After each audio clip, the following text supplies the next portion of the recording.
Assalamualaikum warahmatullahi wabarakatuh. Alhamdulillahi rabbil alamin. Wabihi nasta'in ala umuri dunya waddin.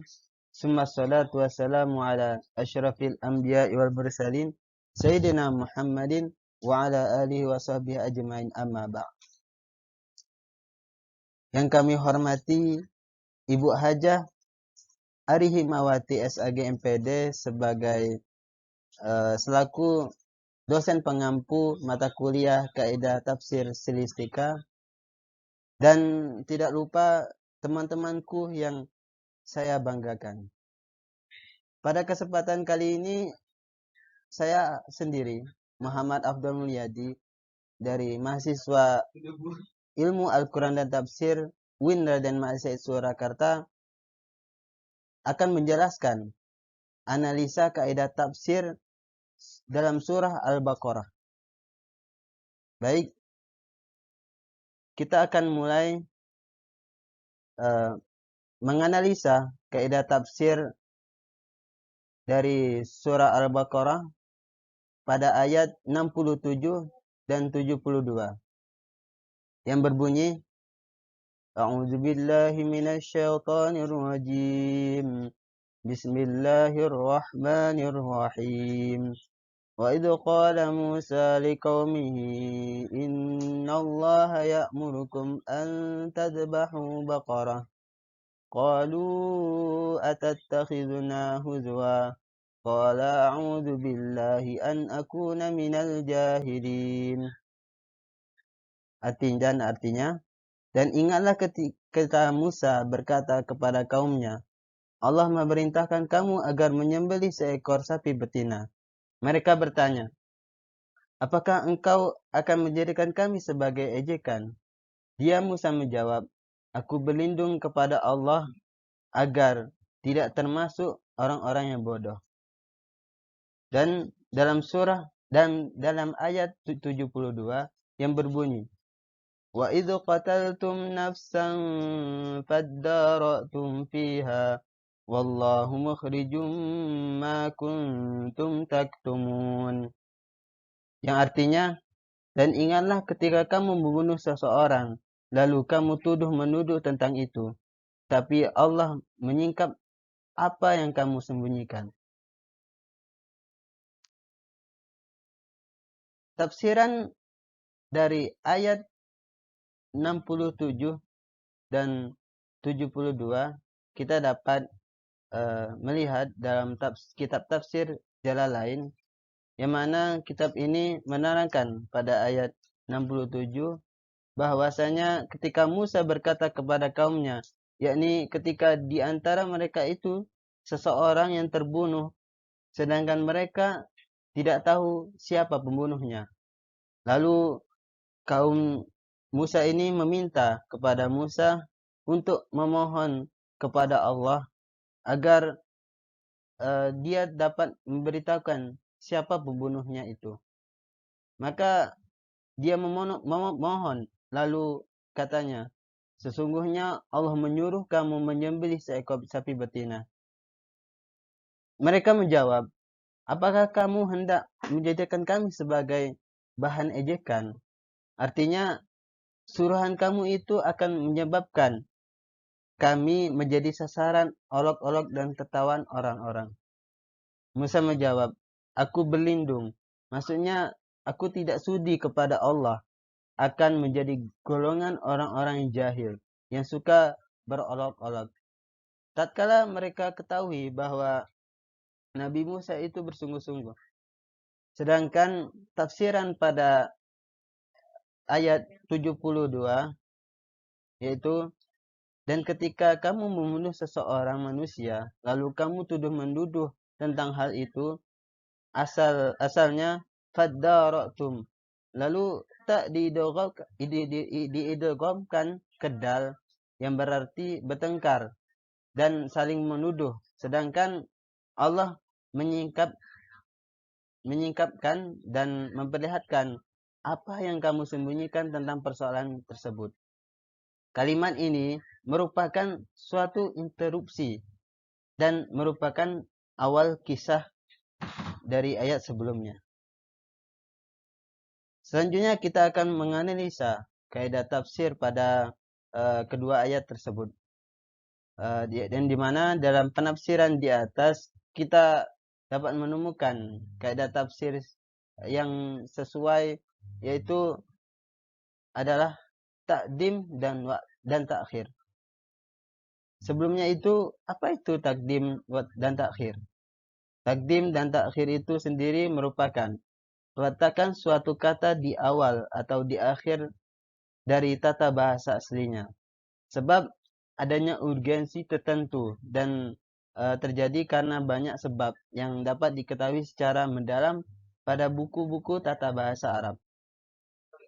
Pada tafsir Jalalain ayat 72 diterangkan bahwa peristiwa perselisihan dan saling tuduh mengenai siapa si pembunuh itu.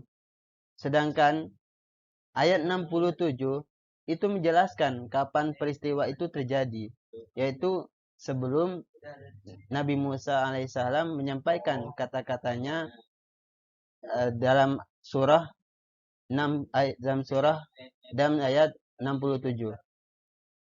Dalam logika manusia itu sendiri, seharusnya sesuatu yang dijelaskan dimulai dari awal terjadinya peristiwa dan baru setelahnya waktu peristiwa itu terjadi.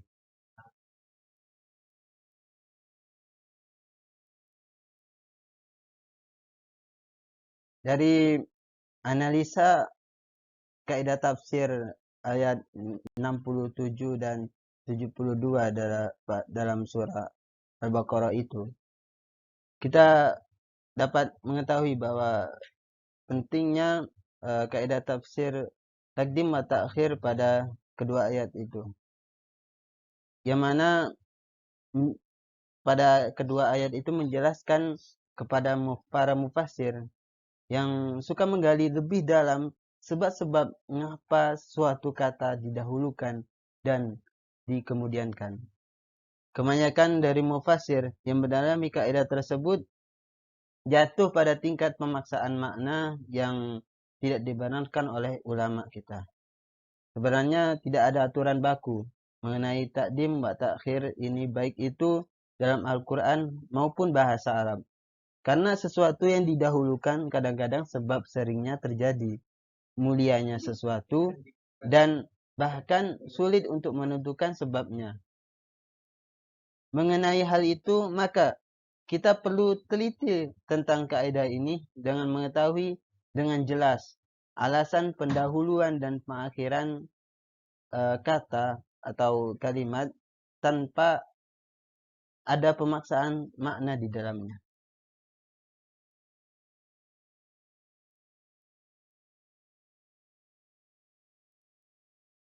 Ayat berikutnya yang kita akan analisa kaidahnya yaitu surah Al-Baqarah ayat 114 yang berbunyi,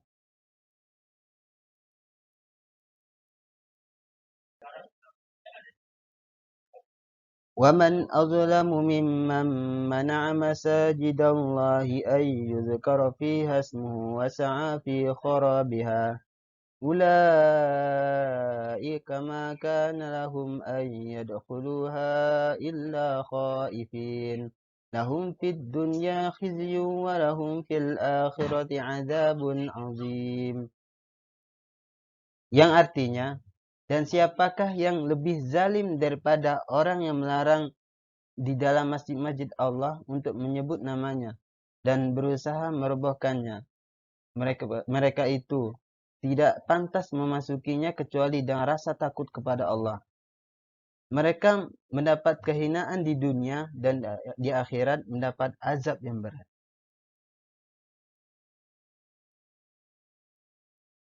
Mengenai tafsiran ayat di atas, surah Al-Baqarah ayat 114, kita akan membahasnya dalam kitab tafsir Al-Jalalain. Yang mana dalam kitab tafsir Al-Jalalain dijelaskan bahwa dan siapakah yang melarang menyebut nama Allah dalam masjid-masjidnya. Jadi misalnya salat dan bertasbih contohnya.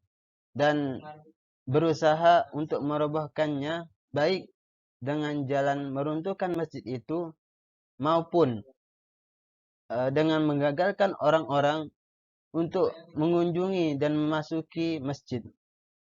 Ayat ini turun menceritakan perbuatan orang-orang Romawi dahulu yang telah merobohkan Baitul Maqdis dan atau orang-orang musyrik Mekah yang menghalangi Nabi Muhammad SAW ketika mengunjungi Baitullah pada tahun perjanjian Hudaibiyah.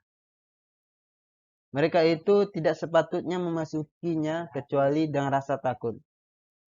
Kalimat ini adalah kalimat berita dengan arti perintah. Artinya acamlah mereka itu dengan jihad. Sehingga tidak seorang pun masuk ke dalamnya dengan rasa aman. Mereka di dunia mendapat kehinaan atau kenistaan sebab terbunuh, ditawan atau membayar upeti. Dan di akhirat mereka mendapat sisa yang besar, yaitu berupa neraka.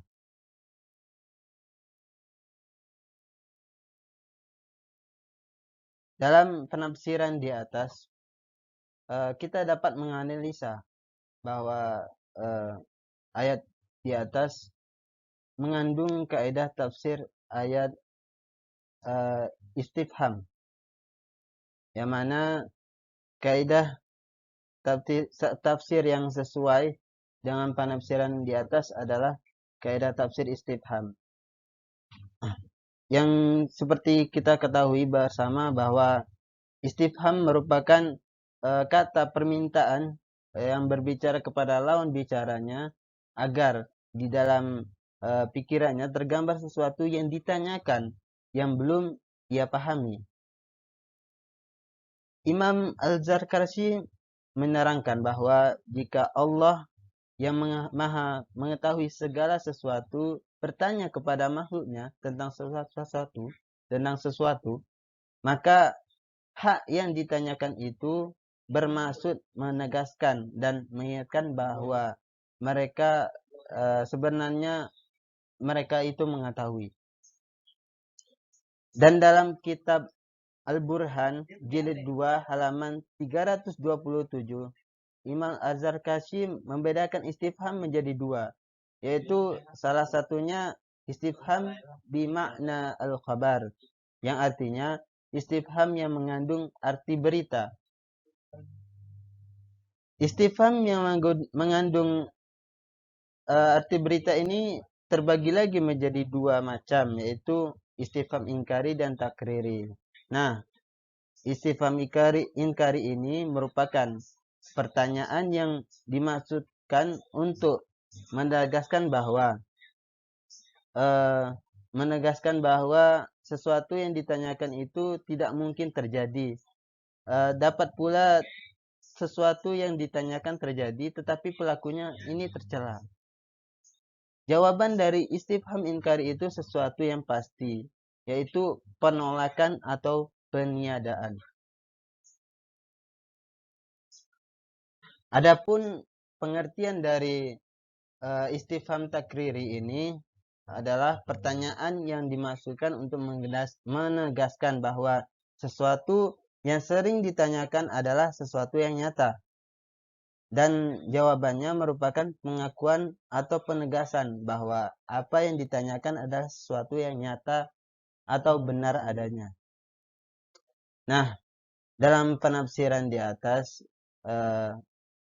kaidah yang dipakai yaitu istifham yang inkari, yang mengandung arti nafi atau peniadaan. Maka dalam kitab kaidah tafsir yang dikarang oleh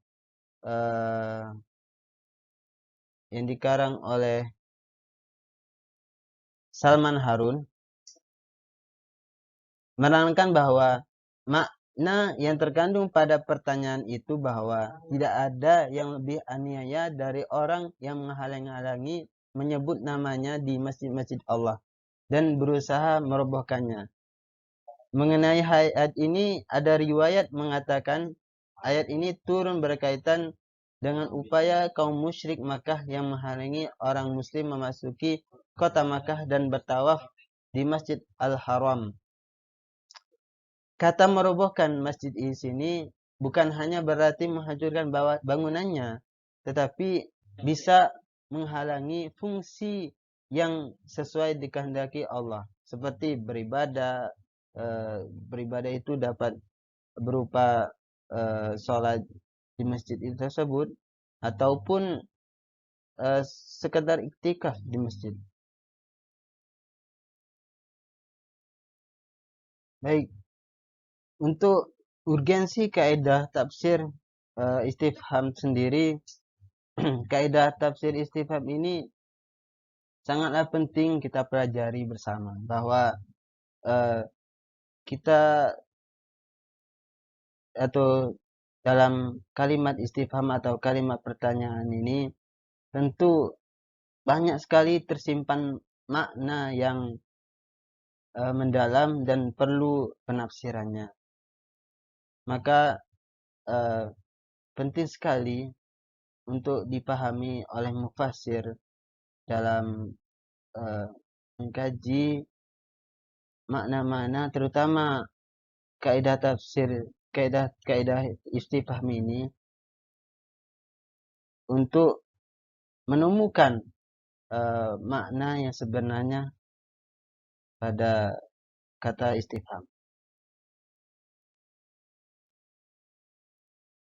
Baik, untuk ayat berikutnya kita akan mengambil surah Al-Baqarah ayat 173 yang berbunyi, Innama harrama alaikumul maitata waddama wa lahmal khinziri wa ma uhilla bihi li ghairillah faman itturra ghaira baghin wala 'adin fala ithma 'alaihi innallaha ghafurur rahim.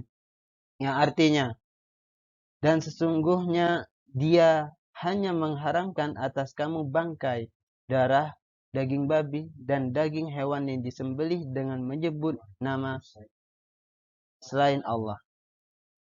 Tetapi barang siapa terpaksa memakannya bukan karena menginginkannya dan tidak pula melampaui batas, maka tidak ada dosa baginya. Sungguh Allah Maha Pengampun dan Maha Penyayang.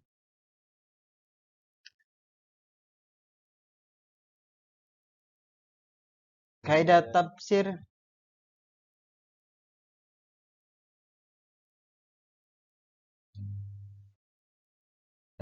penafsiran ayat di atas kita dapat mengambil dari kitab tafsir Al-Azhar yang menafsirkan ayat 173 bahwa bangkai ialah sekalian binatang yang bernyawa dan yang mati karena tidak disembelih, entah mati karena jatuh, mati karena terjepit, entah mati karena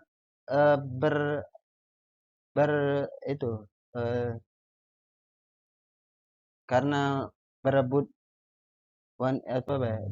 betina, atau mati karena sakit. Jadi banyak sekali darah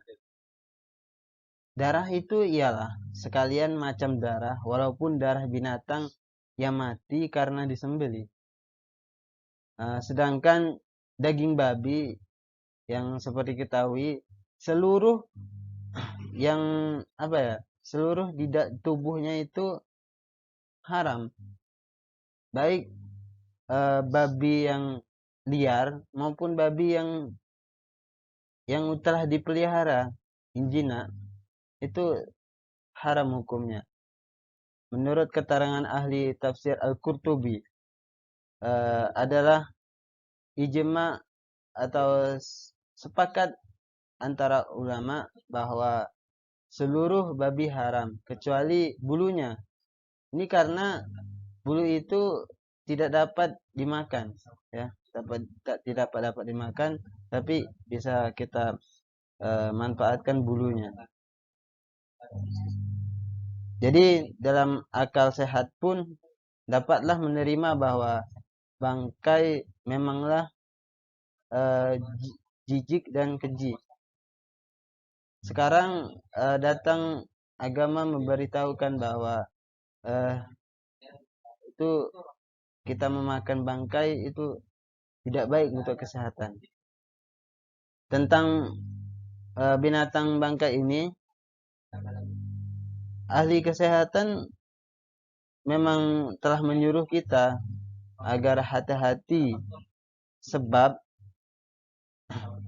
binatang yang bangkai binatang ini akan menularkan penyakit yang berbahaya bagi tubuh kita, yang bisa mungkin menular dari kita ke teman kita, bahkan untuk orang banyak.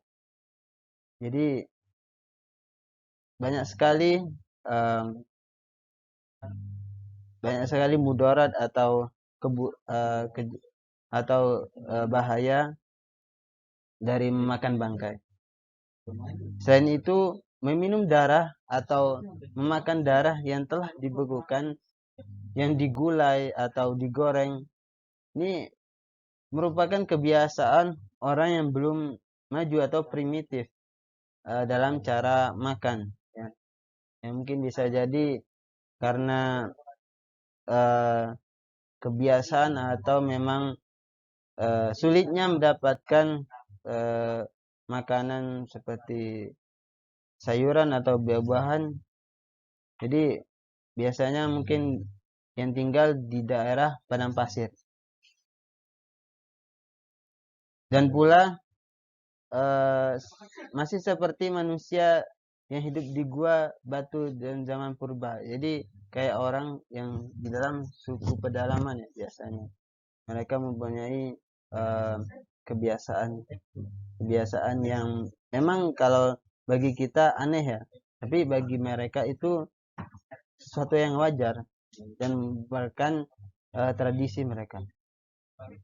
Daging babi pun patutlah juga diharamkan bila mengingat bahwa di antara segala binatang, babilah yang paling kotor dan najis, sehingga bekas dari makanan yang kotor itu, jadi babi itu selain memakan segala makanan, dia tuh juga memakan kotorannya sendiri.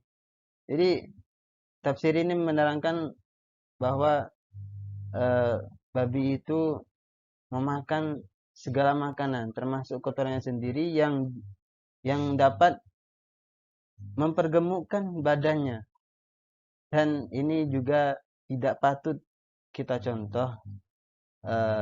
Jika kita mau mempergemuk badan sendiri, ya kita tidak mesti seperti makannya babi ini. Dan juga akibat memakan segala sesuatu termasuk kotorannya sendiri ini, dalam tubuh babi itu, ya, terkenal dalam tubuhnya itu terdapat cacing pita, ya.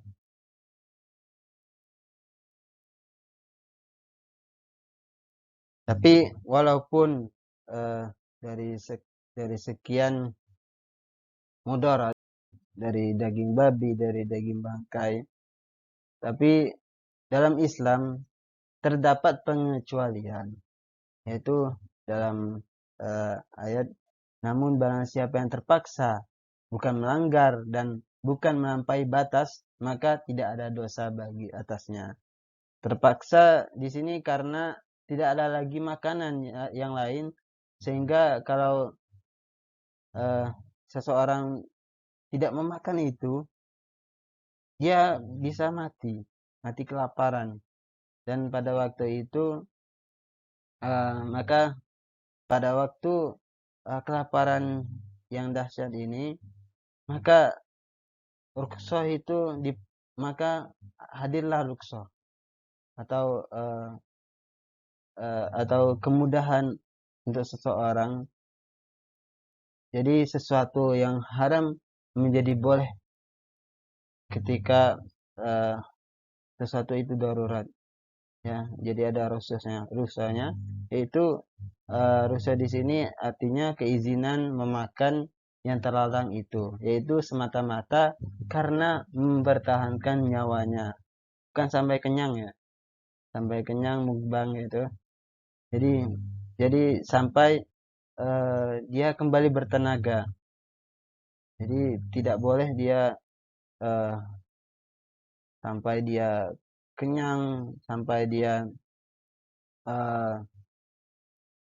sampai dia ya pokoknya tergantungan pada misalkan daging babi itu tidak boleh. Daging babi boleh dimakan hanya sebatas uh, dapat memulihkan tenaganya kembali. Malahan dalam kitab tafsir ini kalau tidak dimakan sehingga membawa kematian karena lapar. Jadi agama menilai bahwa orang yang tidak makan daging babi walaupun dia sudah dalam keadaan yang darurat, ini sama saja dia menyia-nyiakan nyawanya sendiri. Jadi kalau kita sudah hilang lapar, maka segeralah hentikan dan jangan dimakan lagi ya. Jangan sampai misalkan kita udah kenyang terus ada rasa kepingin atau ingin mencoba lagi, itu tidak boleh. Setelah itu hukumnya haram. Tidak ada rukhsah untuk setelahnya. Jadi rukhsah di sini itu merupakan sebagai uh, uh, sifat sifat dari Allah, yaitu Maha Penyayang. Maha Penyayang yang mana orang tersebut terpaksa memakan makanan haram tersebut. Jadi sebagai jalan buat mempertahankan hidupnya. Nah, di sini kita dapat mendapat pedoman bahwasanya sekeras-kerasnya hukum, tetapi pasti ada pengecualinya. Tidak sesuatu diri diberati memikul beban yang tidak kuat jiwanya memikulnya. Jadi ketika sesuatu itu telah rukhsah dan kita tidak tidak menggunakan rukhsah itu sama saja menjatuhkan diri ke dalam kebinasaan. Bahkan mempertahankan hidup itu ada sesuatu yang wajib dengan segenap usaha. Itulah sebabnya diadakan azimah.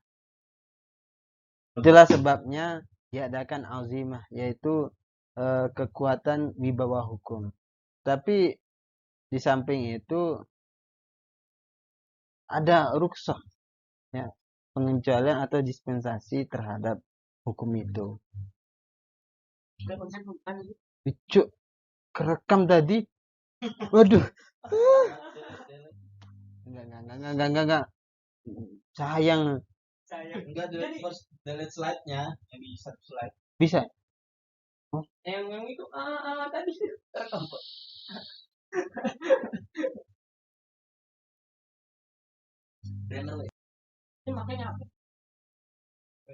Dari penafsiran dari tafsir Al-Azhar tadi, kita dapat mengetahui bahwa ayat 173 itu atau di dalamnya itu terdapat kaidah tafsir, yaitu kaidah tafsir taukid. Itu pada kata innallaha ghafurur rahim. Di kata inna, ya, ini di sini penekanan ungkapan dengan satu kata atau huruf yang fungsinya untuk mentaukidkan ayat tersebut. Karena ayat sebelumnya itu sebenarnya telah terdapat kata innama, yaitu sebagai adah al-hasyr yang memiliki arti hanya. Jadi sederhananya hanya di sini yang disebutkan itu yang diharamkan untuk dimakan. Artinya yang diharamkan hanyalah bangkai, darah, daging babi dan binatang yang disembelih selain menyebut nama Allah.